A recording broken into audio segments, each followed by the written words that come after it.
چاشت یا پھر اشراق غرض کسی بھی نماز کے بعد کر سکتے ہو۔ اگر یہ بھی ٹائم نہیں تو آپ 2 رکعت نفل پڑھنے کے بعد بھی اسے کر سکتے ہیں، لیکن وہ 2 نفل صلاۃ الحاجات کے ہونے چاہیے، کیونکہ اس کے کرنے میں کوئی پابندی نہیں ہے، بلکہ جب بھی آپ کو وقت ملتا ہے اور آپ کو لگتا ہے کہ آپ اس وقت اس وظیفے کو بآسانی کر لیں گے تو آپ اس وظیفے کو کر سکتے ہیں۔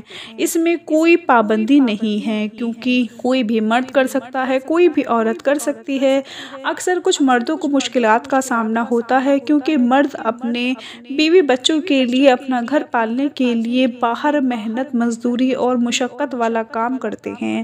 کوئی نوکری پیشہ ہے، کوئی کھیتوں میں کام کرنے والا ہوتا ہے۔ یہ مشکلات صرف مردوں کو ہی نہیں ہوتی، بلکہ اسی طرح کچھ عورتوں کو بھی بہت سے مسائل ہوتے ہیں، لیکن وہ پھر بھی اس عمل کو کر سکتے ہیں۔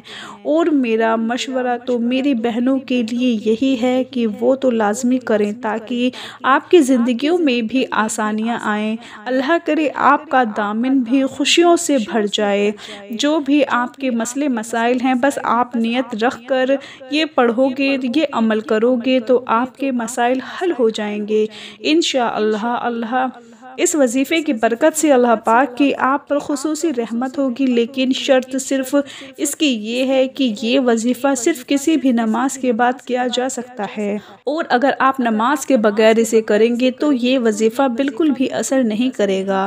اب وقت کی قلت کو مد نظر رکھتے ہوئے وظیفے کی طرف چلتے ہیں۔ سب سے پہلے آپ نے اعوذ باللہ من الشیطان الرجیم بسم اللہ الرحمن الرحیم پڑھنا ہے۔ یہ وظیفے کا لازمی حصہ ہے اور اسے آپ نے 3 بار لازمی پڑھنا ہے۔ اس کے بعد آپ درود شریف پڑھیں گے۔ درود پاک آپ نے ابراہیمی درود پاک پڑھنا ہے۔ یہ درود پاک آپ نے 11 بار پڑھنا ہے، اور اگر کسی میرے بہن بھائی کے پاس وقت کم ہے اور اس کو یہ درود پاک پڑھنے میں مسئلہ آتا ہے تو کوئی بھی پڑھ سکتا ہے جو اس کو بآسانی آتا ہو، یا آپ کے پاس وقت تھوڑا ہے تو آپ اتنا بھی کہہ سکتے ہیں صلی اللہ علیہ وآلہ وسلم۔ اس کے بعد آپ نے یہ سورۃ الکوثر پوری پڑھنی ہے۔ قرآن پاک میں یہ سورہ کوثر کے نام سے ہے، اور ہم سب مسلمان اس سورہ کوثر کے نام سے بھی ہم جانتے ہیں۔ اس سورہ کوثر کو آپ نے کب پڑھنا ہے اور کیسے پڑھنا ہے، کتنی بار پڑھنا ہے، آپ کو یہ سب طریقے میں آج بتاؤں گی۔ انشاءاللہ جب آپ اس وظیفے کو کریں گے تو سب پریشانیاں آپ کے اوپر سے میرے اللہ کے کرم سے دور ہو جائیں گی۔ اللہ پاک ہمیں یہ آگاہ بھی کر رہا ہے، جس کا مفہوم ہے کہ ہم غمگین اور اداس نہ ہوں، کیونکہ ہر مصیبت کے بعد آسانی ہوتی ہے۔ لہٰذا اگر کوئی اللہ تعالیٰ کے دین پر ایمان رکھتا ہے اور مستقل قائم رہتا ہے اور اللہ تعالیٰ کے وعدوں پر کامل بھروسہ رکھتا ہے، اللہ تعالیٰ کے کلام اور رسول اللہ صلی اللہ علیہ وآلہ وسلم کی باتوں پر مکمل یقین رکھتا ہے، تو انشاءاللہ وہ مصیبت کے بعد آسانی ضرور دیکھے گا، اور اس کی زندگی میں تنگی، مصیبت اور پریشانیوں کے بعد خوشحالی ضرور آئے گی۔ آپ نے صرف سورہ کوثر کو صرف 41 بار اپنے سینے پر دائیں جانب ہاتھ رکھ کر پڑھنا ہے۔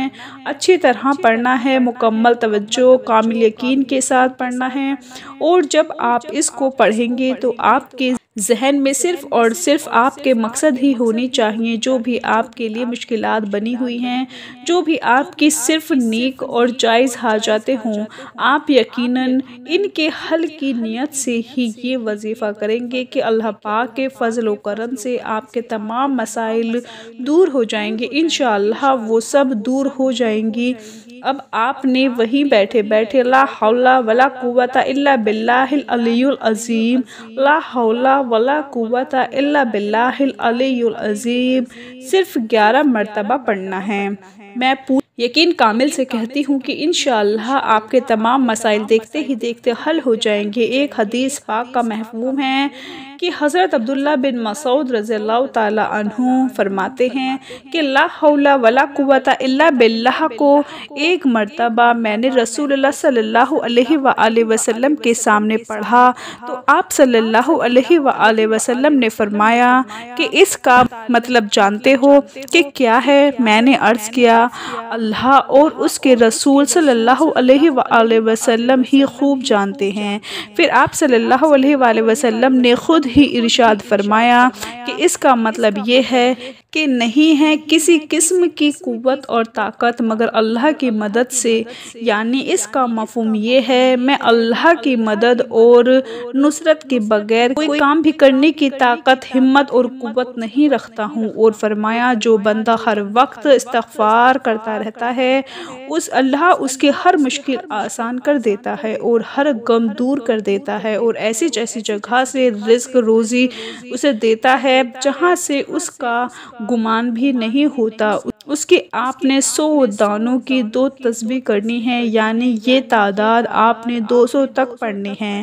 پھر آپ نے استغفار پڑھنی ہے، یہ 33 مرتبہ پڑھنی ہے۔ اس کے بعد آپ نے دعا کرنی ہے سبحان اللہ، یا رب کریم، یا اللہ آپ کو اپنی شان کریمی کا واسطہ ہے، ہم گناہ گاروں پر اپنے گھر کا دروازہ بند نہ کرنا، ہم سیاہ کار ہیں، گناہ گار ہیں، لیکن پھر بھی تیرے ہی بندے ہیں۔ پروردگار تیرے سوا ہمارا کوئی سہارا نہیں ہے، یا ذوالجلال والاکرام ہم تجھ ہی سے اپنے ہر گناہ کی معافی مانگتے ہیں، ان گناہوں کے معافی مانگتے ہیں جو ہم سے جانے یا انجانے میں ہوئے، اور ان گناہوں کی بھی معافی مانگتے ہیں جو تنہائی میں ہوئے یا پھر محفل میں ہوئے، ہم نے نادانی میں سرزد ہوئے یا ہم نے جان بوجھ کر کیے۔ اے اللہ اپنی شان کریم کے صدقے، اپنے کعبہ کی عظمت کے صدقے ہمیں معاف فرما دے، ہمارے تمام صغیرہ کبیرہ گناہ معاف فرما دے۔ تمام دوستوں سے گزارش ہے کہ اللہ سے سچے دل سے معافی مانگیں، اللہ تعالی ہمارے اس وظیفے میں کہی گئی کمی کوتاہی کو معاف فرمائے اور ہمارا یہ نذرانہ اپنی بارگاہ میں قبول اور منظور فرمائے، آمین۔ اللہ تبارک و تعالی ہم سب کا حامی اور ناصر ہو۔